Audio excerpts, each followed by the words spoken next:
Abortion is murder. It's my body, so my choice. The baby is not part of your body. Thank you for that profound biological knowledge you demonstrated there, Chaddington.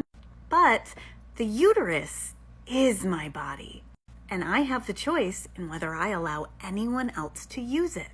If I don't consent, no one can use my organs, not even a fetus. You knew that pregnancy was a possibility when you did it. You gave consent when you opened your legs. Oh, Chaddington, first of all, we need to acknowledge that not all people consent to the act that leads to the pregnancy.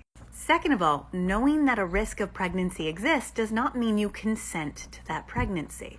For instance, I know that a lot of times a date can lead to sex, but just because I've consented to a date does not mean I've consented to sex. Pregnancy isn't just an accident that happens, it's the purpose of sex. Actually, Chad, can I call you Chad? Okay. Sex evolved for some species, including humans, as a social activity. Reproduction is actually a secondary purpose. I mean, haven't you ever wondered why we don't go into heat like some animals and instead have active sex drives even when we're not able to procreate? Pregnancy is natural. You can't argue with nature. Oh, chattaletta-ling-dong. Just because something is natural does not mean it's good or ethical. Death is natural. Grape is natural. And yet we look at those things and realize, they're not really good. We're going to try to stop those from happening. Just because something's natural doesn't make it good. And just because something's unnatural doesn't make it bad. We actually have to decide that. What about the father? A woman shouldn't just be able to unilaterally decide whether a man's kid is born. You're right. It totally sucks. It's actually a really great illustration of how just because something's natural doesn't make it good.